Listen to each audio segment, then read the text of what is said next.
Good morning children, let's start our today's 7th chapter.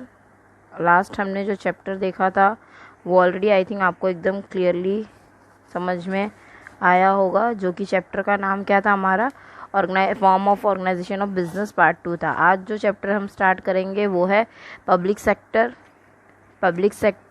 Private sector and globalisation. तीनों को हमने अलग अलग तरीके से डिवाइड किया है। हम तीनों को अलग अलग तरीके से अलग अलग टाइम पे अलग अलग डे पे हम देखेंगे। आज जो हम स्टार्ट करेंगे वो हमारा है, और आज अगर हम स्टार्ट करते हैं सबसे पहले तो वो हमारा है पब्लिक सेक्टर। ओके, आज हम स्टार्ट करेंगे पब्लिक सेक्टर। सबसे पहले हम इंट्रोडक्शन के साथ बात करेंगे।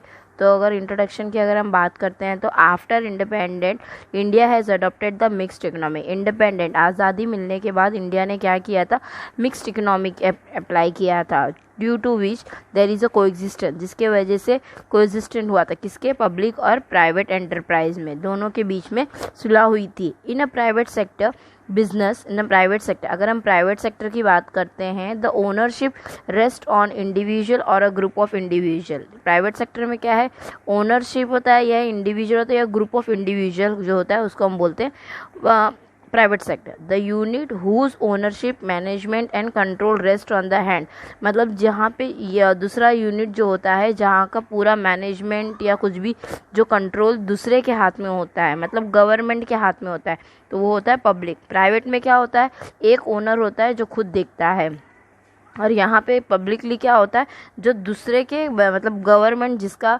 पूरा ध्यान रखती है, मैनेज करती है, कंट्रोल करती है, तो उसको हम बोलते हैं public sector. Various objectives have been prescribe in the industrial policy. बहुत अलग अलग ऑब्जेक्टिव्स प्रिस्क्राइब किए गए थे इंडस्ट्रियल पॉलिसी में 1956 में, for public through that for the public this investment through that it was undertaken to speed up the industry. ये क्यों लिया गया था, ताकि जितना भी स्पीड मतलब ज़्यादा से ज़्यादा स्पीड अप करना था किसमें, इंडस्ट्रियल सेक्शन और डेवलपमेंट में, मतलब इंडिया के इंडस्ट्रियल सेक्शन डेवलपमेंट के लिए क्या गया था, अलग अलग ऑब्जेक्टिव्स को प्रिस्क्राइब कर दिया गया था, और जिसके लिए इंडस्ट्रियल पॉलिसी 1956 को एक्सेप्ट किया गया था पब्लिक सेक्टर में, ताकि जो भी प्रॉब्लम से थ्रू स्पीड अप हो जाए और जल्दी जल्दी डेवलपमेंट होना लग जाए। मतलब रोल ऑफ पब्लिक सेक्टर को ज़्यादा importance given, more important, and along with the public and private sector were made complementary, मतलब ज़्यादा पब्लिक सेक्टर को, गवर्नमेंट वाले काम को ज़्यादा इंपॉर्टेंट दिया जा रहा था, ना कि प्राइवेट सेक्टर को। तो अभी हम मीनिंग यहाँ पे देख लेते हैं। सबसे पहले क्या है private sector, any enterprise which is owned manage and control. कोई भी काम, कोई भी कंपनी, कोई भी एंटरप्राइज अगर ओन, मैनेज और कंट्रोल बाय द गवर्नमेंट, अगर गवर्नमेंट के अंडर काम हो रहा है तो उसको हम बोलेंगे पब्लिक सेक्टर। मैंने शॉर्ट फॉर्म लिखा है PS, that means public sector. Okay children, अब वहीं पे अगर हम उसकी कैरेक्टरिस्टिक्स की बात करते हैं तो अलग अलग कैरेक्टरिस्टिक्स दिया गया हुआ है। जैसे अगर हम फर्स्ट कैरेक्टरिस्टिक की बात करते हैं, if I talk to you the first characteristic, तो है इस्टेब्लिशमेंट ऑफ द बेसिक। सबसे पहले क्या है, बेसिक यानी इंडस्ट्रीज, बेसिक इंडस्ट्रीज के बारे में, मतलब the basic objective of setting up the public sector enterprise is to provide basic. सबसे बेसिक सेटिंग अगर करना है पब्लिक सेक्टर के लिए तो हमें क्या चाहिए, बेसिक इंफ्रास्ट्रक्चर। किस चीज़ के लिए, स्पीडी इंडस्ट्रियलाइजेशन, जिससे ह्यूज इन्वेस्टमेंट, जिसके लिए for which the huge investment की ज़रूरत है, मतलब ज़्यादा से ज़्यादा पैसे की हमें ज़रूरत पड़ती है। जबकि private sector is not interested, private sector is not, वो इंटरेस्ट बिल्कुल नहीं लेता ओनरशिप ऑफ हैवी इंडस्ट्री, वो बड़ी इंडस्ट्री में करने में बिल्कुल इंटरेस्ट नहीं लेता है। Okay children, now next is elimination of monopoly. दूसरा आता है एलिमिनेशन ऑफ मोनोपोली। उसका मतलब क्या होता है, when government own the industry, जब गवर्नमेंट इंडस्ट्री के अंडर आती है तो प्राइवेट मोनोपोली क्या हो जाती है, वैनिश, मतलब गायब हो जाती है। जैसे ही गवर्नमेंट इंडस्ट्री में इंक्लूड हो जाती है तो प्राइवेट कंपनी वहाँ से हट जाती है। देन उसके बाद आता है चिल्ड्रन बैलेंस रीजनल डेवलपमेंट। फिर उसके बाद क्या है चिल्ड्रन, बैलेंस रीजनल डेवलपमेंट। मतलब यहाँ पे क्या है चिल्ड्रन कि जैसे ही private enterprise that means private enterprise are not interested. यहाँ पे प्राइवेट एंटरप्राइज जो होते हैं वो बिल्कुल भी इंटरेस्ट नहीं होते इन्वेस्टिंग करने में। तो इसीलिए एंड गवर्नमेंट यहाँ पे बहुत इंपॉर्टेंट प्ले रोल करती है। क्यों? क्योंकि वो उनको हेल्प करती है। जैसे government interest in Bokaro, Bhilai etcetera, iron and steel industry, ये सब डेवलप क्या हो रही है? बैकवर्ड एरिया से है। तो इसलिए उसको हम यहाँ पे क्या बोलेंगे कि private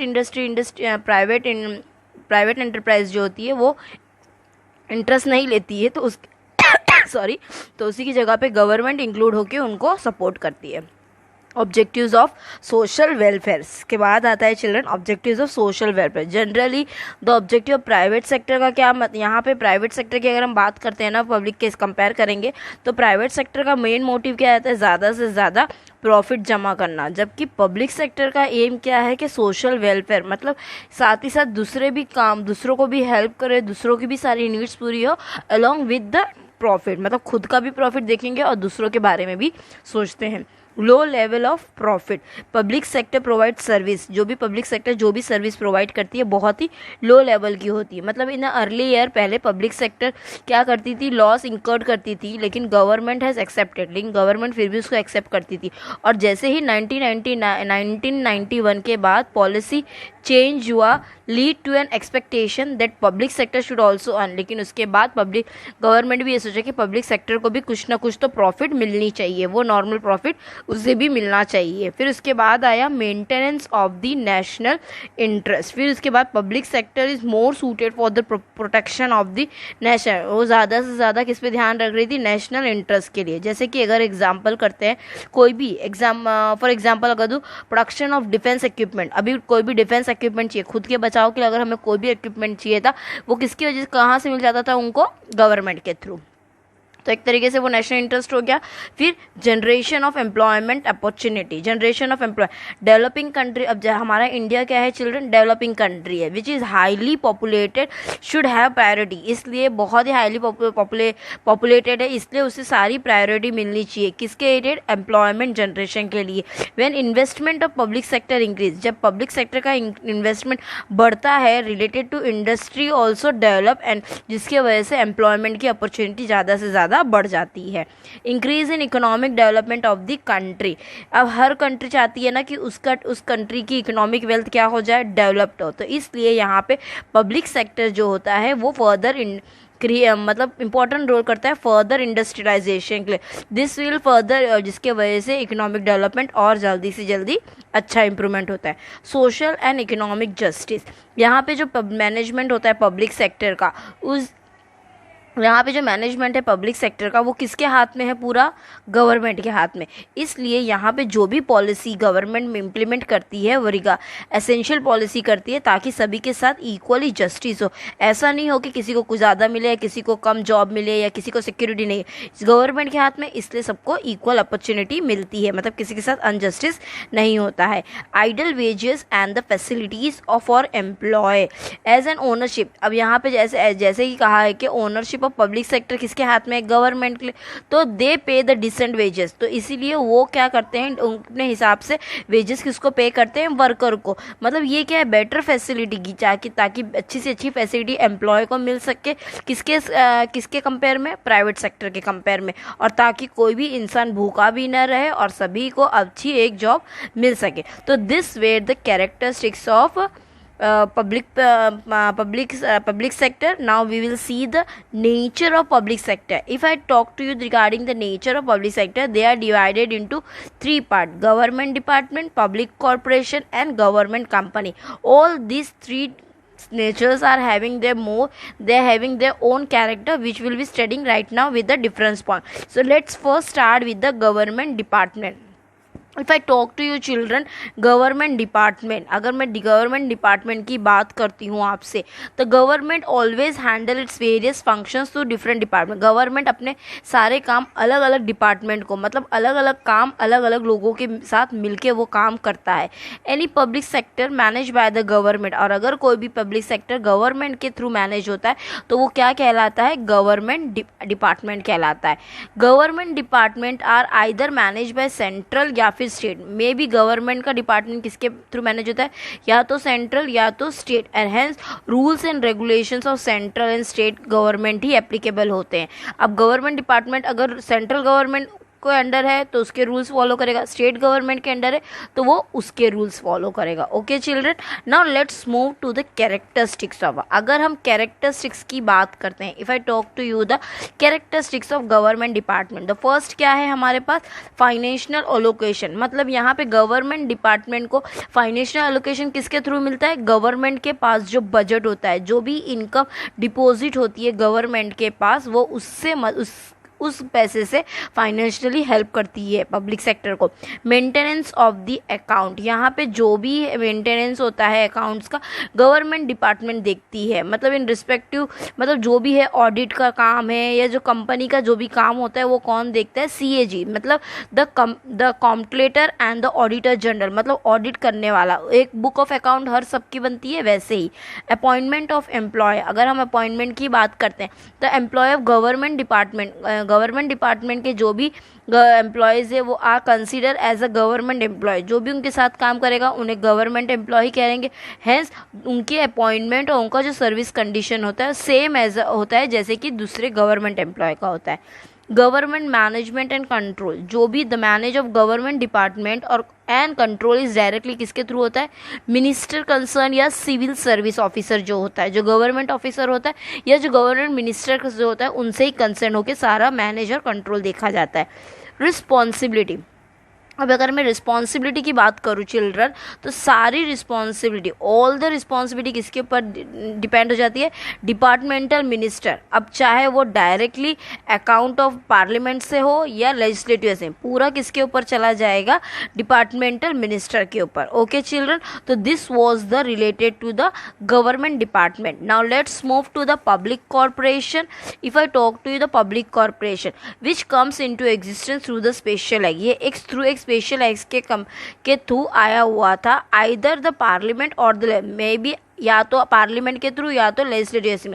in this act corporation authority, duties, right, responsibility, service rule for employees and relationship with government department is mention. यहाँ पे सारे जो भी ड्यूटी है, अथॉरिटी है, रिस्पॉन्सिबिलिटी है, एम्प्लॉयज़ की जो भी रूल्स है वो सब किसके थ्रू विद किसके साथ मेंशन किए जाते हैं, गवर्नमेंट डिपार्टमेंट के साथ। जैसे कि यहाँ पे अगर हम कैरेक्टरिस्टिक्स की अगर हम बात करते हैं ना चिल्ड्रन, तो सबसे पहले क्या आएगा उसमें, इस्टेब्लिशमेंट आएगा।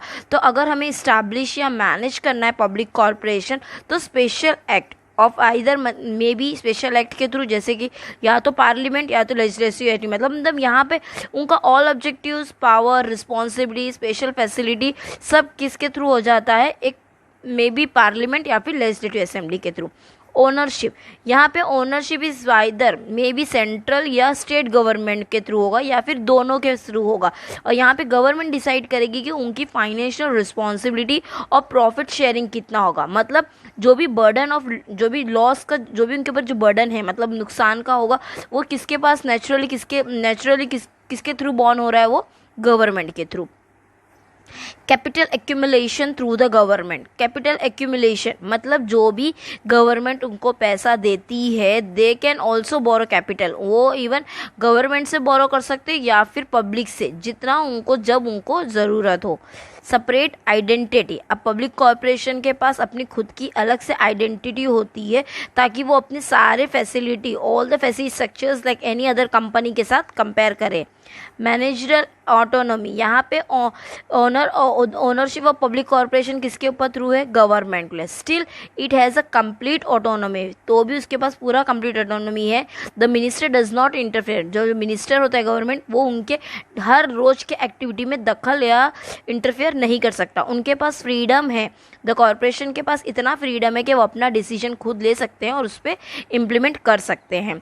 सर्विस रूल, जो भी रूल्स होते हैं पब्लिक कॉर्पोरेशंस के, सारे रूल्स कौन किसके थ्रू बॉन्ड होते हैं, सारे जो भी है, मतलब the employees of public corporations are not bound by the service rules of the government, उनको बगैर रूल्स के काम नहीं करना है, रूल्स तो उन्हें फॉलो करना है।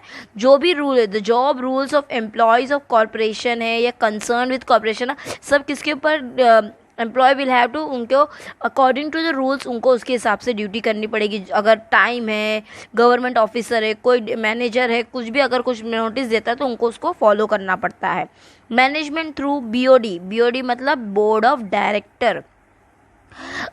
The board of director manage the working of the public. यहाँ पे बोर्ड ऑफ डायरेक्टर जो होता है वो पब्लिक कॉरपोरेशन की सारी वर्क को मैनेज करता है। मतलब द गवर्नमेंट, यहाँ पे गवर्नमेंट खुद अपॉइंट करता है board of director for the celebrity, personality, prominent, industrial expert, कोई प्रोफेशनल जो भी होता है।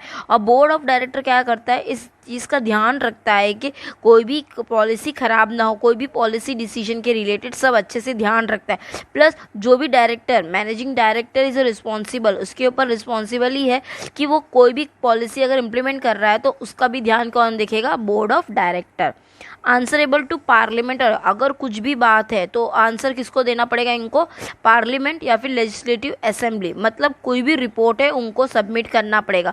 अगर corporation is enable to earn extra profit at the cost the public, such parliament and legislative assembly has a control over this. अगर कोई भी report है, कोई भी नोटिस है, उनको क्या करना पड़ेगा, पार्लियामेंट और लेजिस्लेटिव को सबमिट करने पड़ेगा। लेकिन अगर corporation is enable to earn, अगर कॉरपोरेशन अगर फिर भी उसके बावजूद कोई भी प्रॉफिट अर्न नहीं हो रहा है तो क्या होगा, एज सच पार्लियामेंट और लेजिस्लेटिव क्या करेगी, उस पर कंट्रोल करेगी ओवर दिस पब्लिक, और उसके ऊपर पूरा ध्यान देगी और उसकी ये जो भी नेसेसरी स्टेप है वो पार्लियामेंट और लेजिस्लेटिव असेंबली निकालेगी। Okay, now the third topic of this is that is a government company. Now if I talk to you then it is a government company. According to the Indian Company Act, government company are those which have a government contribution at least 51% capital. Government company क्या होती है, जिसका contribution 51% होता है, किसके through, capital के through. Government capital is that which is contributed by other. Government capital दूसरा क्या होता है, जो सेंट्रल गवर्नमेंट है और स्टेट गवर्नमेंट और बोथ और बाय वन और more than one government.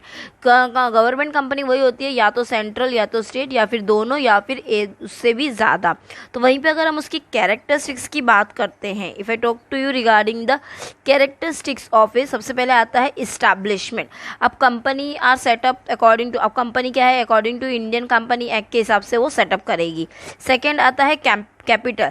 The government company के पास लीगल आइडेंटिटी है जिसके वजह से वो अश्योर कर सकता है कि can be issued as individual in the court of law और it can own the property और enter into any contract with any individual, क्योंकि उसके पास खुद की सेपरेट आइडेंटिटी। कैपिटल का मतलब ये था चिल्ड्रन कि वो खुद कैपिटल गवर्नमेंट ओन कितना करिए 50% share of this company. Government के पास, गवर्नमेंट से खुद कितना कंट्रीब्यूट करती है, 51%। मैनेजमेंट, अब अगर मैनेजमेंट की बात करते हैं तो पूरा the management of the government company is as per the guidelines of company. Company की जो भी रूल्स है उसके हिसाब से होता है। सेपरेट आइडेंटिटी है इसलिए वो अपने हिसाब से कोई भी कंपनी के साथ कॉन्ट्रैक्ट कर सकते हैं, उनकी प्रॉपर्टी ले सकते हैं या कोई भी इंडिविजुअल के साथ ऐड हो सकते हैं। अपॉइंटमेंट ऑफ एम्प्लॉय, यहाँ पे employ of this company are appointed यहाँ पे on the basis of rules and regulation of each company. जिस तरह से दूसरी कंपनी के रूल्स है उसके हिसाब से अपॉइंट होते हैं।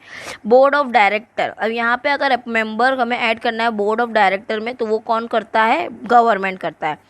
ऑडिटर यहाँ पे टू मेंटेन्स अकाउंट्स और rules of the government company, हमें एक ऑडिटर की ज़रूरत रहती है, बट यहाँ पे गवर्नमेंट ही अपॉइंट करता है auditor who submit the annual report. पूरे साल का जो भी ऑडिट है, खर्चा है, बैलेंस है, सब किसको रिपोर्ट करेगा, पार्लियामेंट या फिर जुडिशियल असेंबली को।